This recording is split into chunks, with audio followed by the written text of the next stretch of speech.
I'm Katherine Flashner, and this is The Truth Is, a podcast about discovering what it means to live your truth. Even when it's messy, when it unravels the plans you thought you had, and invites you to step into the unknown. Each week, we explore practices, stories, and conversations that illuminate the ways we find and follow our own path. This is a space to slow down, ask questions, and uncover what's been quietly waiting inside of you. If it resonates, subscribing, following, and engaging with the show really supports me in bringing more people into the conversation. Thank you for being here. Welcome to The Truth Is. Hi, everyone. Welcome back to The Truth Is. I'm glad to have you here with me today. If you listen to my conversation with Jory Craig from a few weeks ago, you might recall her pointing to leaders in her community and in her field that are incredible examples of people building what they believe is missing from the world right now. As soon as she mentioned the work of Esosa Osa, I knew I wanted to speak with her. Esosa started her career in finance at BlackRock, learning how systems of power actually work. She says from an early age, she was driven by a deep curiosity. Now, we love on this podcast talking about curiosity becoming your compass, and that is what pulled the thread for Esosa throughout her career.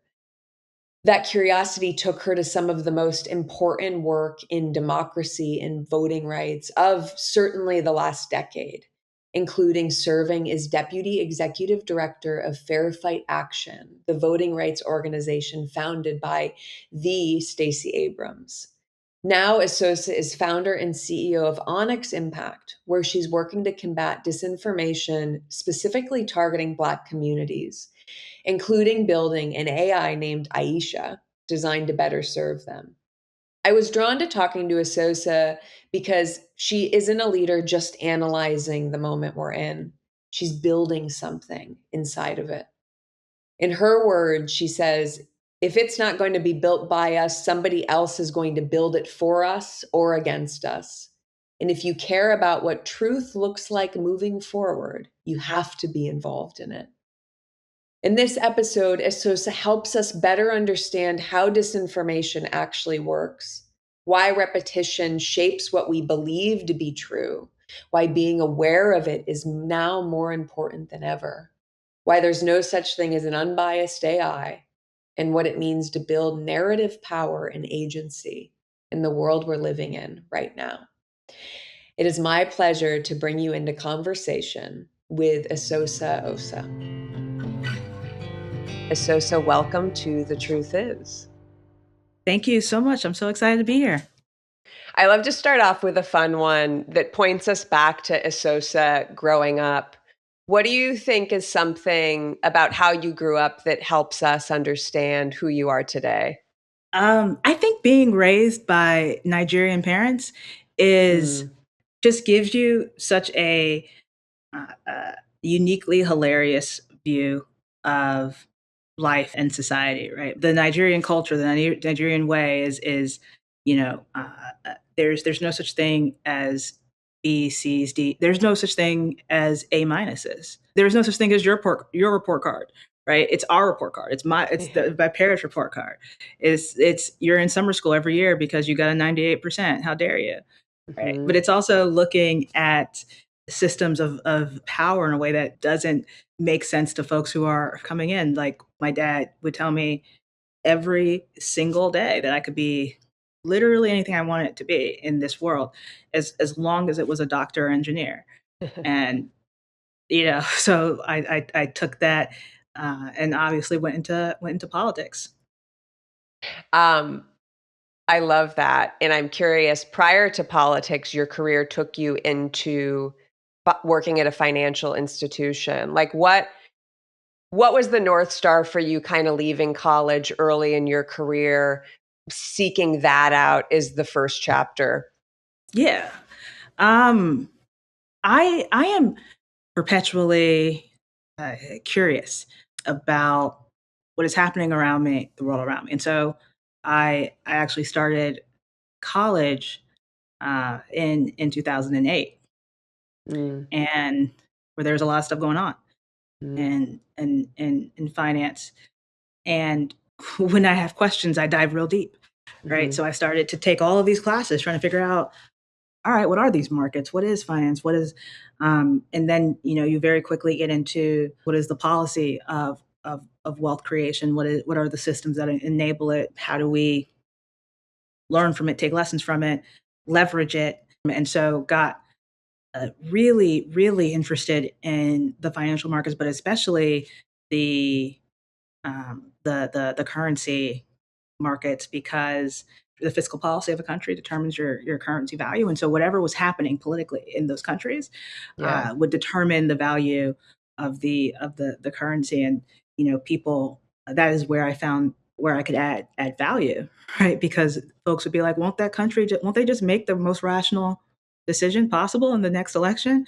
And I'd look around like, what's wrong with y'all? Have y'all never that's insane to think that that is how people operate. I'll never forget looking at that point um, I- at Venezuela on a chart of all these different countries and seeing that the rate for Venezuelan debt was 8.5%. Mhm. To be clear, that's how much basically you would have to. That's how much it costs to take the risk of taking on that debt, buying the debt, right? Why? Because at Right. that point it was considered a failed country. And I'm looking at that 8.5%. I'm thinking to myself the whole time, my student loans are at 9%. Yeah. Y'all consider that a failed country. And I can't default. It was, it remains a an example of a system that is just like, it is literal highway robbery. There are so many lessons from that period of my life that I still uh, learn and use and take advantage of every single day to move systems that were not built for us and in our favor. Because you work on a trading floor for a number of years, you realize that, like, look, these people are, whatever the nicest way I can say, like, Mm. we know plenty of folks. Everyone knows plenty of folks in high school that could be leading the most successful trading desks in the world, right? Most things are not that complicated, and very few people are really, um, you know, most things are not that complicated. Let me just say that. I love that you brought it to 2008 because I watched The Big Short the other night. The movie opens with this quote from Mark Twain, attributed to Mark Twain, and I'm going to read it. It says, "It's it ain't what you don't know that gets you into trouble. It's what you know for sure that just ain't so." And I love what you just said about sitting on a trading floor at BlackRock being the one that kind of seems like had the propensity to question things and question the way our systems are designed. And it makes sense hearing about your upbringing and like how curiosity seemed to be such a driving force for you. But it sounds like in that kind of first professional environment, what I admire is not accepting things as they are and the questioning them. And I think about that quote. But how does that quote land for you and as you think about your journey and kind of the work you're doing now? I think that quote is absolutely um, central to the obviously '08 crisis, to so many Mhm. of the crises that we've been through. How so many folks see the world today is so incredibly shaped by the information environment that they're in, where you're born, who you grew up with, and now who you follow.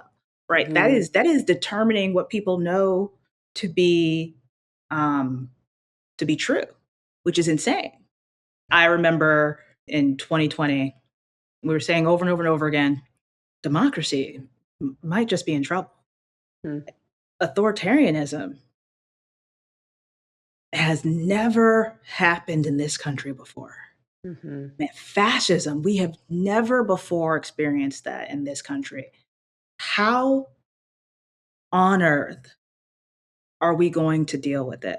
For a lot of Black scholars, for a lot of Black, we were just like, has anyone else heard of Jim Crow? Mhm.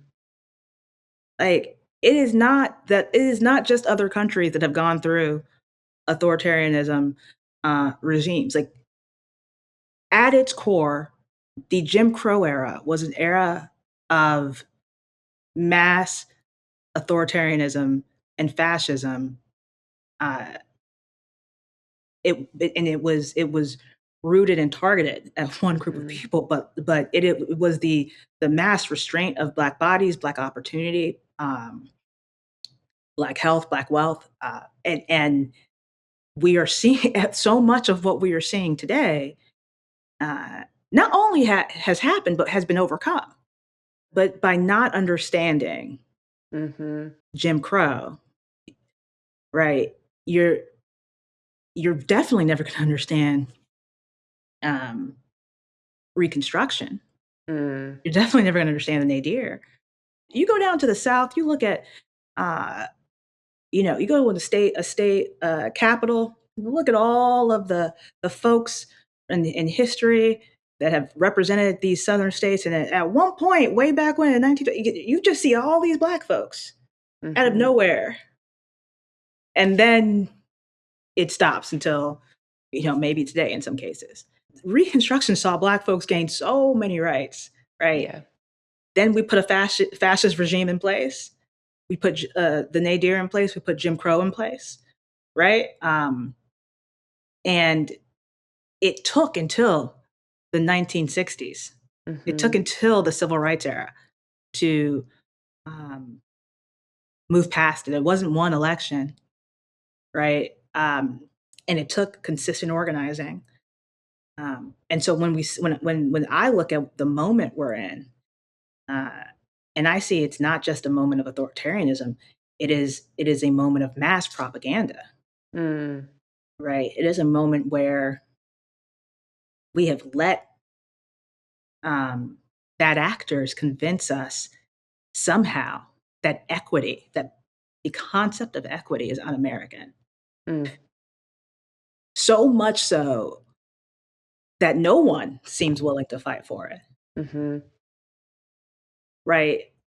And how important that level of divisiveness is to moving authoritarianism forward, to moving fascism forward, to making it harder and harder and harder to build coalitions, to form truce.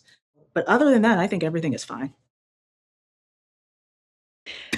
Your sense of humor is incredible, and your comedic timing, if I can call it that. I was listening to you speak last year, and it points directly at what you just walked through. That disinformation is as old as white supremacy, and I think that is so powerful because everything you just said, this like chaos of we've never had this moment before. We've never had to figure this out before. This unprecedented feeling of it. Um, you point to the mechanic of, you know, oppression and chaos and keeping us from organization, coalition is a tale as old as a white supremacist time. 100%. 100%. And Yeah. it is also, can you make people's lives so difficult, Mhm. so overwhelming, um, so disheartening that they don't have the time, effort, capacity to fight back. Absolutely, and I you're such a voice of reason to help us understand, like, what is permeating us right now, and though I would love to pull the thread for you personally, we left off that you had this curiosity in the finance world. You then make this pivot into politics. And a lot of that career was focused on voter turnout, voter rights. It seems like that period of time pointed you even more so to information, like in the information landscape. But how do you look back on that path that has ultimately led you to the work that you're doing today. Yeah, absolutely. And, it was a honor and privilege of a lifetime to, be able to work on the Abrams 2018 gubernatorial campaign and Mhm. from that be able to be one of the founding members of Fair Fight Action. When you think about information, you think about what is possible. And, we'll never forget in 2018 going around all of Georgia. When you see Stacey Abrams on stage, Mhm. that's, great, right? But when you see a front row of little Black girls, Mhm. 4 to 8, looking up in awe of what is possible, that is something that sticks with you. When you can talk to voters on a daily basis about what is possible, that is something that sticks with you. In a Fair Fight Action, I saw firsthand how um, the information systems people grew up in directly determined so many outcomes of elections, right? Mhm. And when you got to 2020, you couldn't talk to people about voting without talking to people about mis and disinformation, right? It was just impossible. And it was something that folks didn't really know or understand, right? Because it wasn't, this is a democracy. What are we talking about?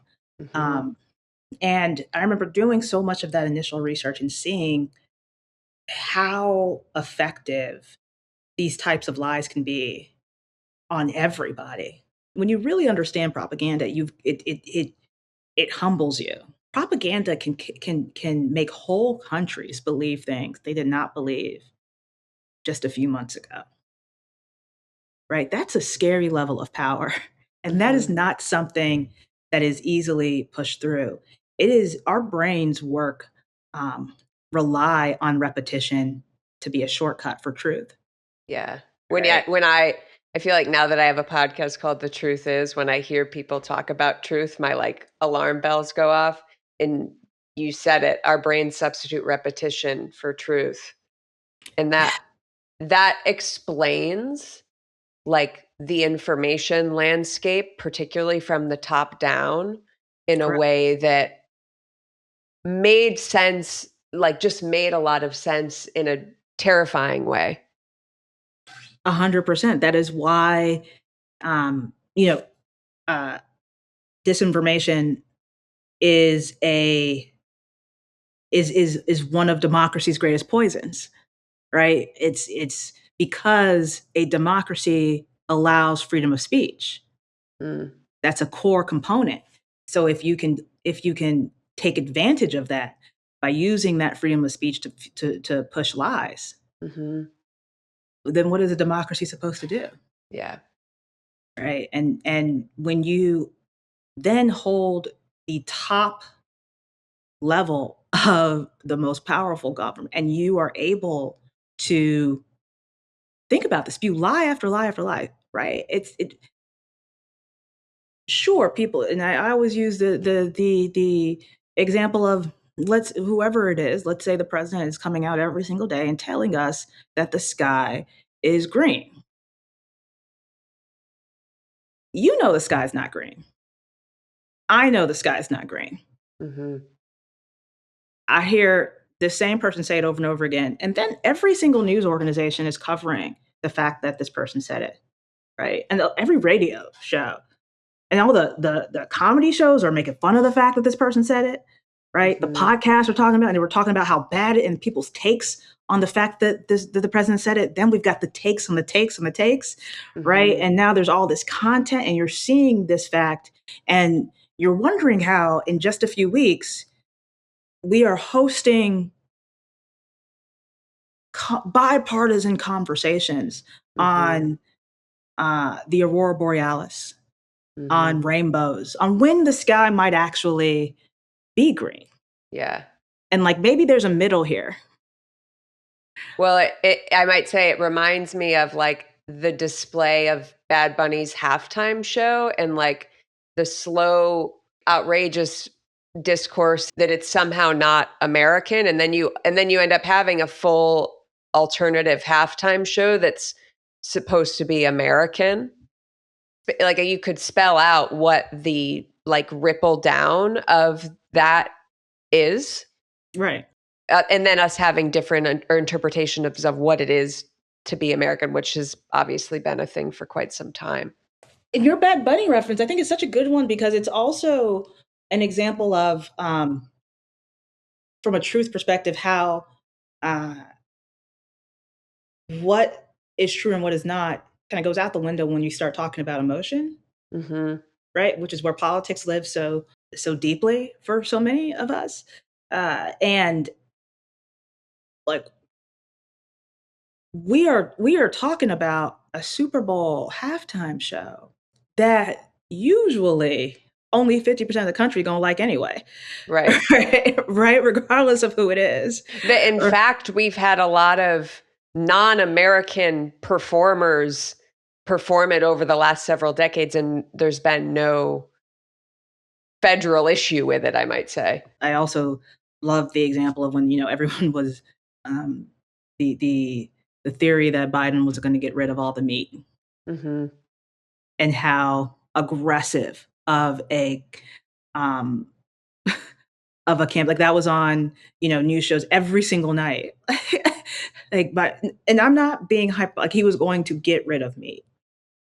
In this moment, if I when I say that, right, it sounds insane. Right. But when you put that into a kind of political show Yeah. and you introduce it to people who are already at a heightened level, Yeah. right? It does. You can introduce a lot of crazy things to people when they're in an emotionally kind of heightened state. Well, you say it's never been easier to lie. This would be a good example of that? Yes, it has never been easier to convince people of things that are not true because Mm-hmm. repetition equals truth for our brains. And we are in a moment with social media and AI where you can scroll and see the same lie 50 times in Right. an hour, Right. right? That's new. We've not seen that type of thing before. It is really hard to say, I'm pretty sure this is wrong 50 times in a row. Right. Like, whose brain is built for that? Not mine. And the way the system is designed is to feed that to you 50 times in a row, no matter 100%. what it is. Particularly if it's emotional. Yeah. There is a level of heightened skepticism that is helpful, Mm-hmm. right? And that is why explaining these tactics to folks is actually really, really, really helpful, right? Yeah. Because if people know that, oh, if I see something 20 times, that might be problematic. Like I might start to believe it. Like when they start seeing, they're like, hold up, what's happening? Right. I look at my social media feed kind of abnormally. Like I'm always looking at it as a researcher. Right. Mm-hmm. And, paying attention to what am I seeing 17 times today that I didn't see yesterday? What must I have clicked on? Right. To see this particular stream of NBA drama, like nonstop, Yeah. right? If it all of a sudden, changes to, um, uh, uh, like, and you all see, like, everyone sees this when you, strain a muscle. Now I'm looking at videos on stretching. Before I know it, that's half my feed. Yeah. And I'm like, man, that was real minor in my life. Why is this happening? But social media uh, channels are. We all know they're trying to keep us engaged, but I don't think we understand just how much better the algorithms have gotten, Mm-hmm. particularly TikTok, right? And the Meta platforms, the Instagram, the Facebooks. Meta is trying to like find your tribe, right? It's going to try to figure out what tribe you're in, and then it's Mm-hmm. going to massively push content telling you about that tribe, what you should believe, what's happening in that tribe, what else you got to know about that tribe. TikTok doesn't give a about your tribe. Mm-hmm. TikTok's like, who are you? and let me Mm, continue to push content based on who we think you specifically are and what you specifically want. And it's like, it's far more addictive because of that. mm, And that's why we see all the algorithms kind of moving in that same direction of the which is creating like we talked about before, the hypersonification of what our information ecosystems that is just yeah. incredibly dangerous. How do you think about and talk about what discernment actually requires today? To who? I want to say the average person that's like addicted to social media and trying to get through the day and stay engaged. Yes. Yeah. I think it is important to recognize a couple of things. One, where you get your news from, right? It's my favorite polling question. I love that question. Mm, Where do you when we poll people on where they get their news from, people will just bold-faced say they will, and they believe it to their heart. They'll be like, the New York Times, CNN, MSNBC, like the AP, that is what will be the overwhelming like number of responses. And that is a straight up lie. yeah. Like they don't, it's not a lie. It's just it's misinformation. People, you get your news from where you spend the most time, Mm, and people spend the most time on social media. yeah. And so, understanding that your worldview is going to be determined by what you're seeing, Hmm. and that feed is not indicative of what is actually happening in real life is important. Two, sometimes statistics aren't often helpful in some of these conversations, but every so often, with if I tell somebody that like 42% of online conversations are bots, like nearly half of online conversations. The like defensive reaction at first is like, well, not on my feet. You're like, but You I know, don't see. I'm sure your feed is made up 100%. Your feed, Catherine, is made up of only the remaining part that is not made of bots. Like that 58, that's you. Yeah. I want you to know that. Making sure people know that like that what this looks like, and two, um, making sure folks know that they're being manipulated. You're Hmm. being emotionally manipulated every single day online. Yeah. And as long as you know that, like it does make a very big difference The as you're awareness. scrolling. The awareness that, Yeah. oh, hey, um, maybe I'm not immune to disinformation if it's one of the most effective tactics of warfare that has ever been created and existed, right? Like Right. maybe me seeing the same thing 30 times in a row is going to impact what I believe to be true about that thing.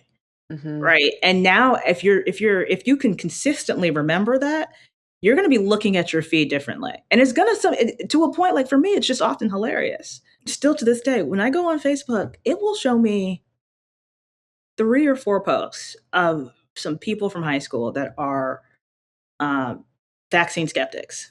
Like, you so desperately want me to click on this. Yeah. Like, you know, it's not like whatever your vibe, like, you know, it's not my vibe.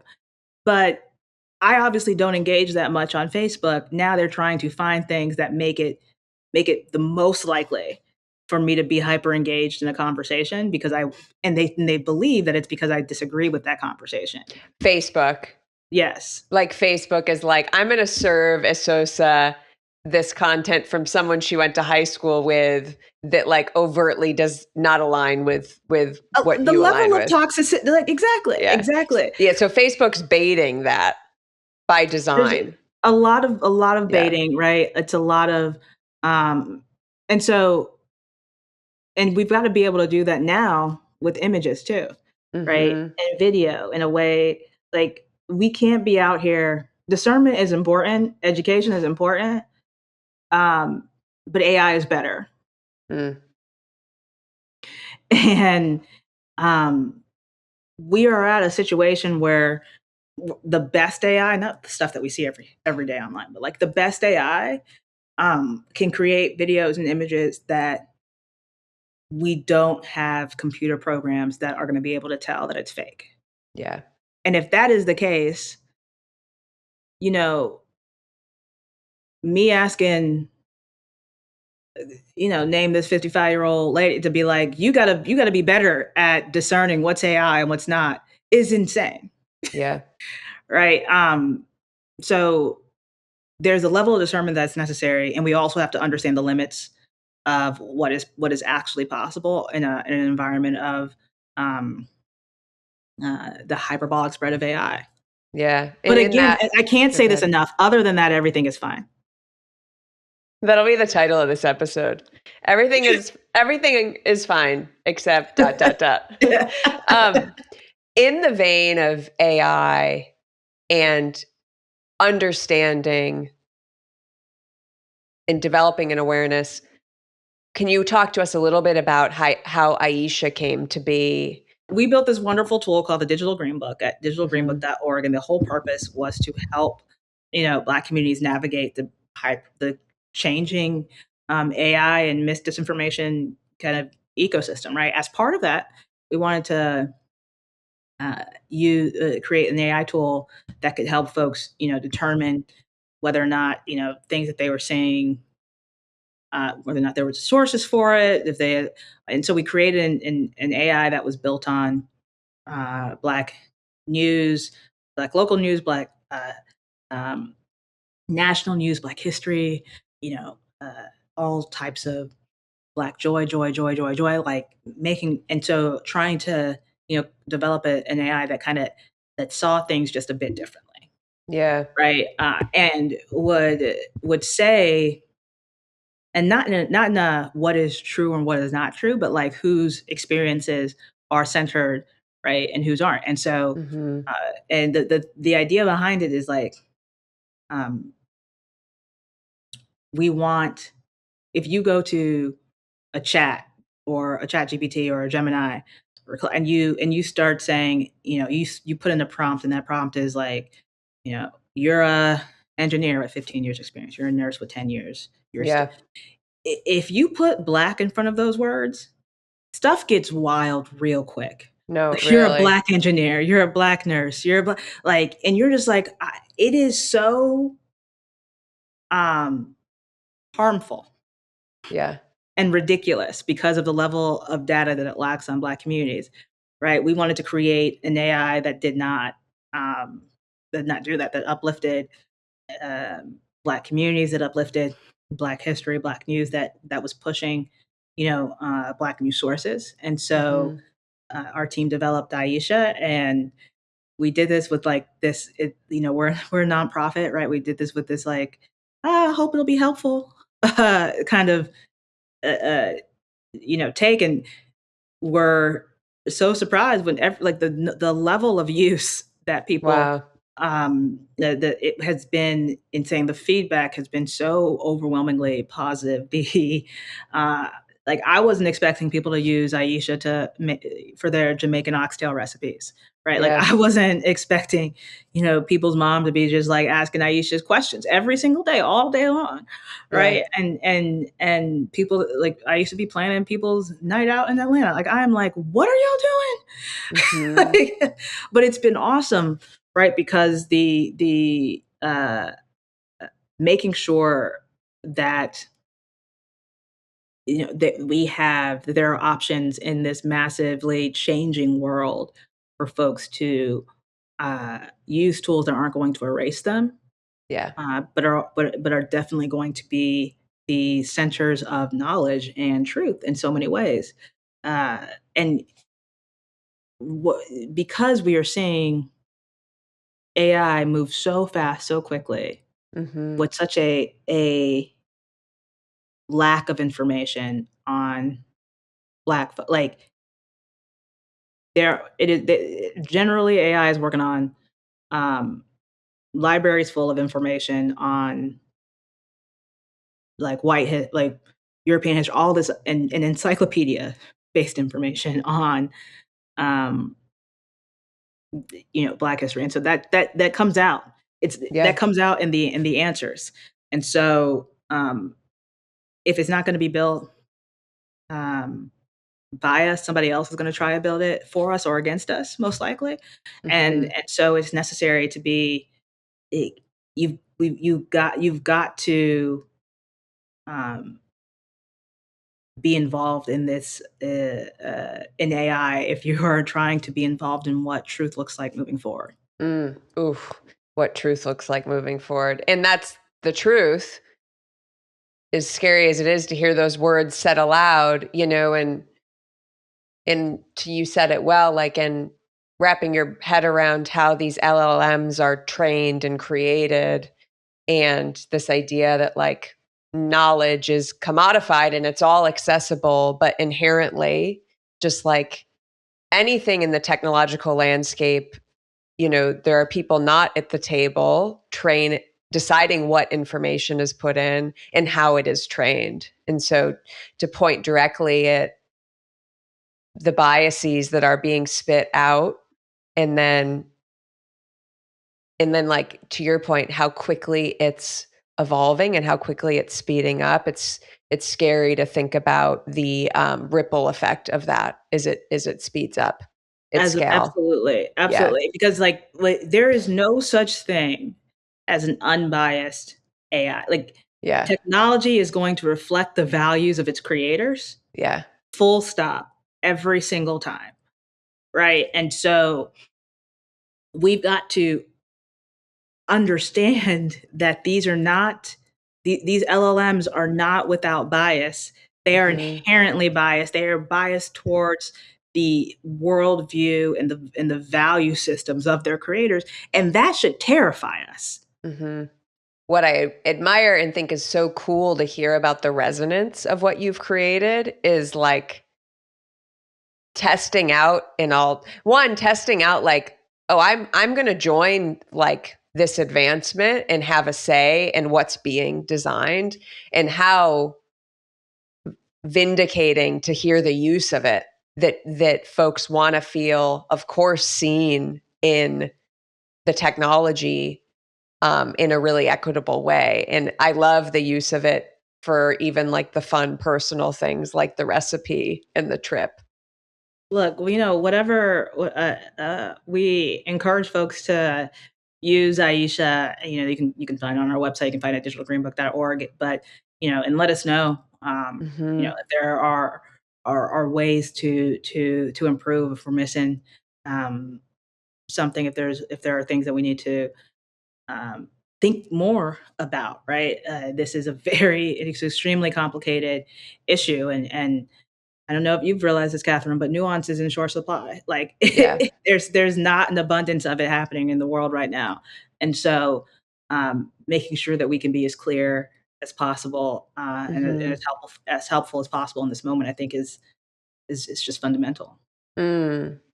What do you think the hardest part about what you're building right now is?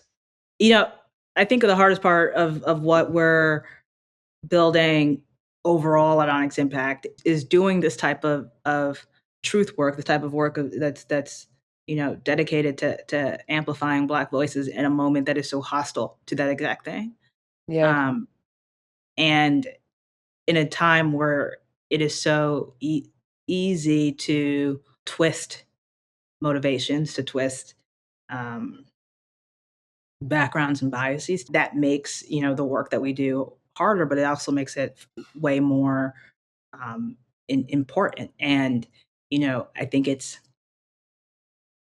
in some ways it's also very clarifying work because you know at the end of the day, onyx means black, right? Like Mhm. that's a very clear mission, and it's clarified so much for for me because as we were talking right before this, even things as saying how much and seeing an increasing distance pro between the progressive movement and a pro liberation kind of strategy Mhm. at the same time as seeing a rise of of authoritarianism is wild, but that's what's Yeah. happening, Yeah. right? And if you don't realize that that's what's happening, you're going to be moving in all the wrong ways.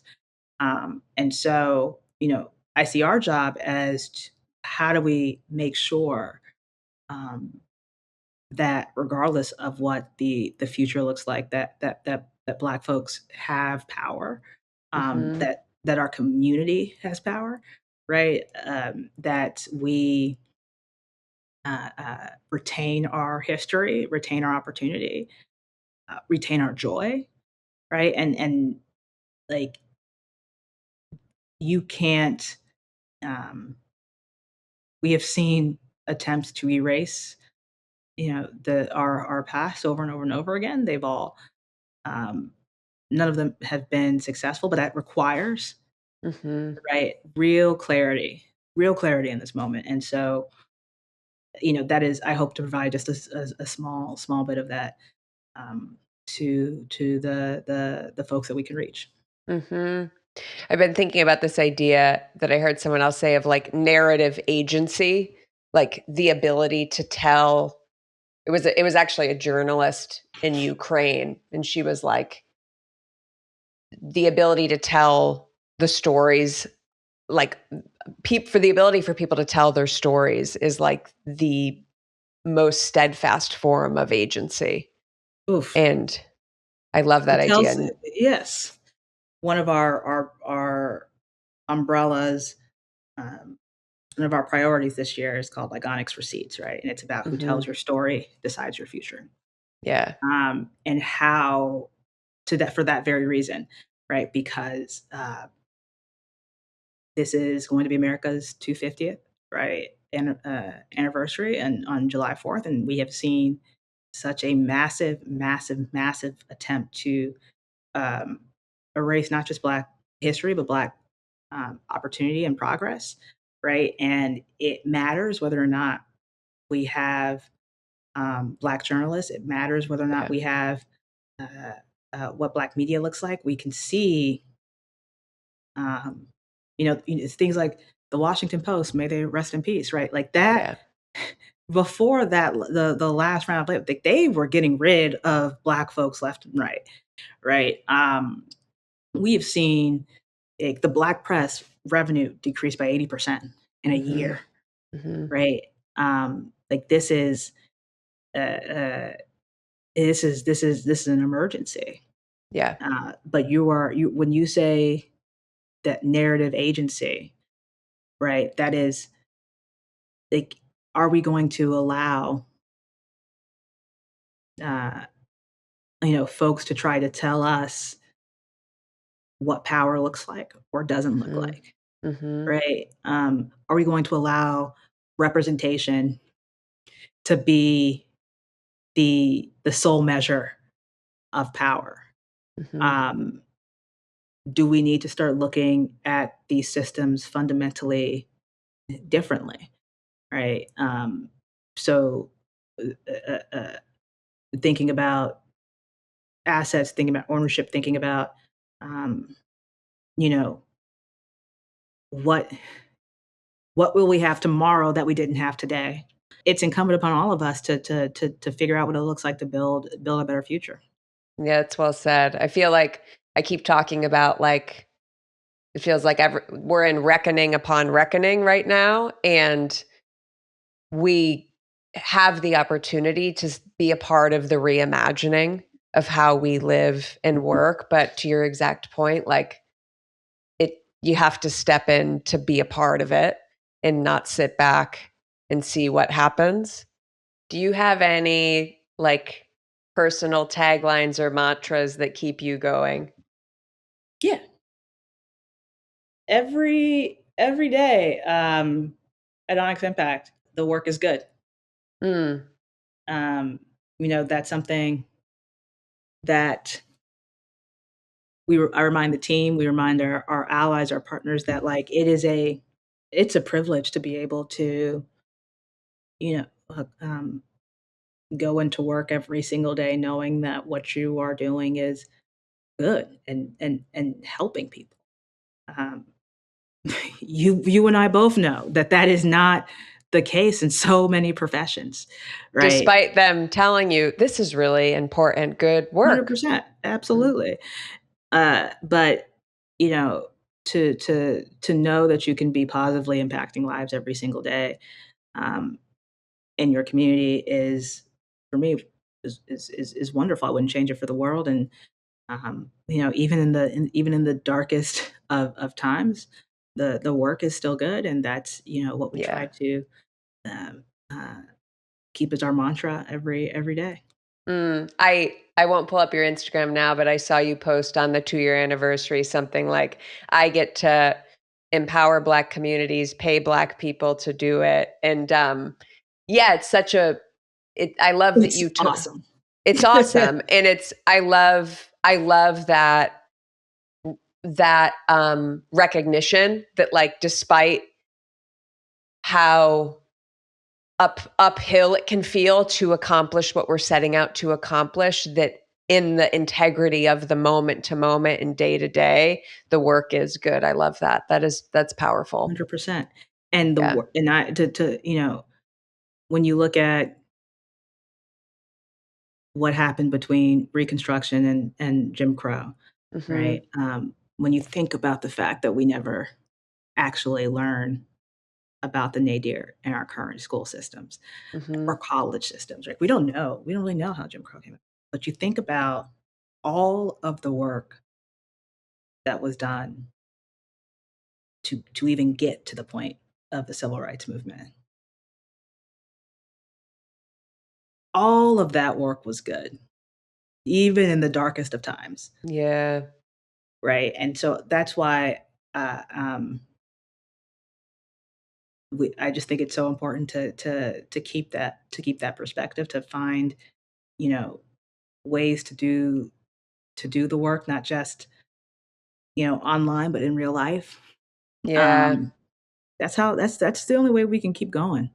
That's really empowering. And that is the reimagining. Like the day-to-day choice to show up and do it. And I love what you pointed to in speaking to digital power, and that we need to think critically more so than ever. We're all in whatever form capable of that. And I've been thinking a lot about this, talking to you, talking to Jory, about like, oh, I get to, yeah, I love the frame of I look at my feeds as a researcher and get curious about it. And I get to decide, like meeting you and following you, I'm like, what a great curation for my algorithm, right? And then like we have a say in it, you know? 100%. We Yeah. do. We do have a say, um, and it is okay to be uh, exhausted, to feel overwhelmed, Yeah. right? It is because that is the strategy, right? That is the goal. Um, that happens to all of us, and it's also okay to find joy in things outside of what is happening that is so bad, Mhm. right? I have a pair of Joy Fresh Good New Balance Absorbs that are on their way, Yeah. right? I'm allowed to be super happy about that. Yeah. um, whatever that joy is for you, like all of these things are important. We've got to keep ourselves sane, right? Yeah. We've got to do good work. We've got to laugh. Got to be Mhm. in community. Um, and that all of that is necessary, right? To know that the work is good. Yep. Um, shit sucks, but the work is good. But the work is good. Well said. Well, I'd love to start to bring us home with some fun ones if you're up for Oh, it. well, let's see. This isn't a fun one, fun slash quick, I suppose. You pointed to it like with the exhaustion, but I'll just ask, what is a habit that you would have people steer clear of in the noisy information environment? Doom scrolling, but I feel like that word is a bit overused, and so I want to Yeah. explain what I mean by it, and not to sound like a cheap internet expert, but it is incredibly important to be in a calm state before you go to bed, Mm. like from a health perspective, Oh my god, right? I'm having a delayed laugh at you saying a cheap internet expert. It's true. It's prevalent. It's prevalent, Yeah. right? But like it is scientifically, medically important to go to sleep in a calm state, and that cannot happen. Yeah. Fundamentally, like our it doesn't matter if your algorithm is going to show you politics, sports, or like whatever it is going to get you um, eh, in a state of the exact opposite of where you need to Hmm. be. Yeah. And so I will also say there can be a lot of bad things happening, and we can be informed about those bad things um, without it needing to lead to the level of anxiety that it's leading to right now, and across communities. And that is again an aspect of social media. So Hmm. like every so often when you're trying to check, like literally go to your favorite news site. I know this is gonna sound really old, but like whatever you choose to follow, right? The actual website, and just look at their front page. You just for some reason paused when you said what the website was. Will you just repeat that? Oh no, I said whatever your favorite website Oh, is. whatever. Go look at your. Yes, Oh, like your favorite open news up a site. browser. Open up Yeah, a open up a browser. browser, type in a news site. Okay. And this is going to be crazy. I know this is crazy to say, but open up. Maybe you should take notes. I am. Open up your browser. I did. Like what is a go-to news source? You Okay. know, go there and look at the front page, and that is all the information you need to know. Sure. I was gonna say, kind of boring UX, but it's there. You can take in a ton of terrible information Yeah. on a front page of the AP can be filled with 17 bad stories. And Yeah. guess what? Our brains will allow us to look over all of it and be like, dang, and then Yeah. and then continue about our day, right? But Right. what social media does is it takes that headline of, hey, there was a bird flu case in North Dakota, right? And then shows it to you 50 times. Hmm. And by the 50th time I'm seeing that same headline, guess what, Catherine? I have bird flu, Yeah. right? I am that level of anxiety is Yeah. like now personal. And that is what Totally. happens to with every single story. So if I could tell folks, like just go look at it and figure out what all is going on. Yeah. And then for that day, you really don't gotta look too Cause much at whatever headline you see because it's not gonna be right. helpful. Cause that just I had flashbacks to like watching Pam Bondi 87,000 times at 11:45 in bed. She does, yeah. That's not what your dreams want. No. I was gonna say she doesn't I don't need to take her to bed with me, you know? Exactly. Yeah. Exactly. Yeah. And from a cheap internet perspective, with the nervous system stuff, my experience is you wake up and it ruins the next day. Like that 100%. the residual effect and to pull it back to our broader conversation, it paralyzes us from action, clarity, all of it. We It's are we are in a state where we are waking up stressed. yeah. The fuck is that? Sorry, I'm sorry. I mean curse. This is a podcast. You can curse. Okay. But that is insane. Yeah. Is an antidote to that. A few fun personal ones, but the first one is what is a ritual or a practice that keeps you you? Um Sneakers. Great. I love I am a sneakerhead. Like I've looked at my little sneaker collection, like a couple everything because things like I remember things about what you're saying, and it leads me to think about a specific shoe for a specific Ooh. reason. So I'm looking over there and looking over here, and like, but like, shoes can tell so much of a story. Like I am a Jackie Robinson scholar, right? For example, I have Wow. every single pair of Jackie Robinson that's been released. Wow. Then don't get me wrong, there's like four. But like I have a certain level. I see those shoes differently when I look over there because, that is an organization that allowed me to go to college. Right. And Mhm. so, again, finding joy in those moments is necessary. Mhm. What would your 8-year-old self say to you today?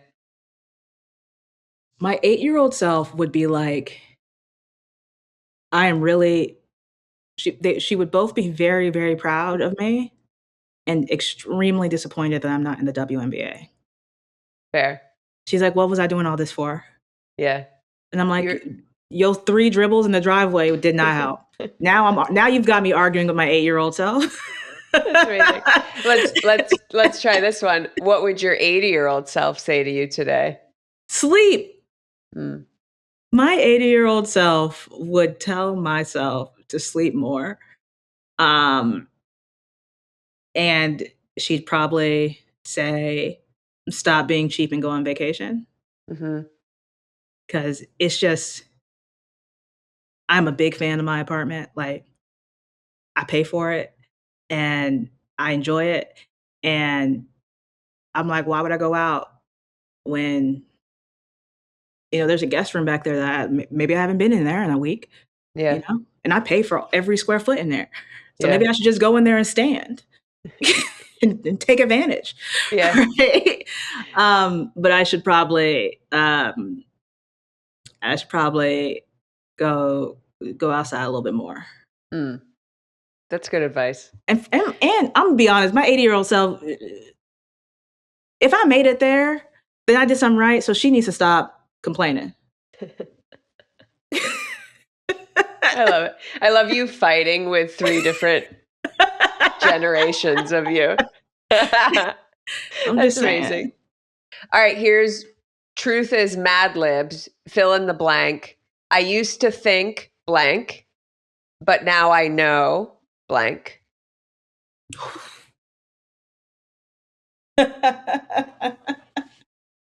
Um, I used to think that, even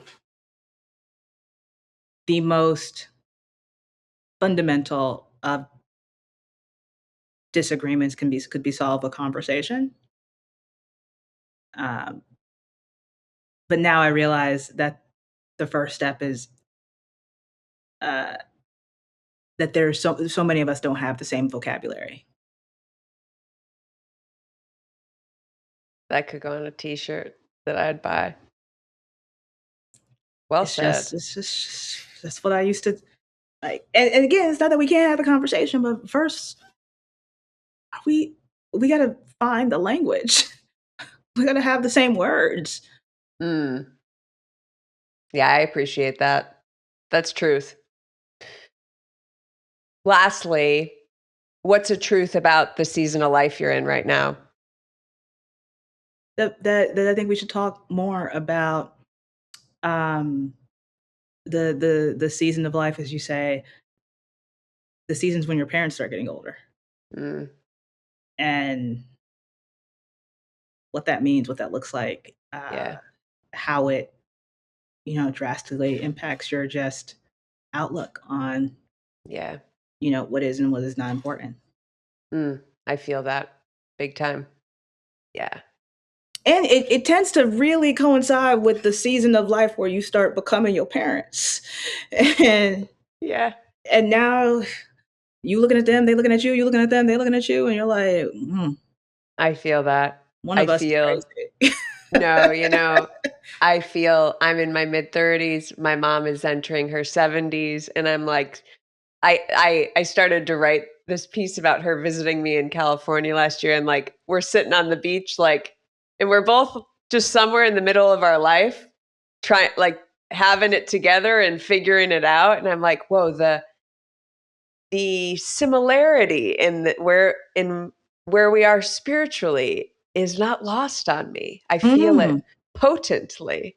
mhm, mhm. Yeah, that's well said. Everyone should go to therapy before they get to that season of life Yeah, where you start turning into your parent. Like, everyone needs a little. it's so good. I'm going to end us, I promise, with last fun one is LeBron stares at me over your head. What is an NBA player, team, or coach that embodies the kind of leadership we need right now? I would probably say Dawn Staley embodies the kind of leadership we need right now. Coach of Women's US, like she Mm, will aggressively tell truths that need to be told, even as she is um, surrounded by both um, excellence in a program and harm overall in the country. She will use her yeah. position to tell the truths that need to be told. Yeah. Right? She will find joy in TikToks and Instagram videos that she has no business doing. Right? Mm, And she is not afraid to yell at people.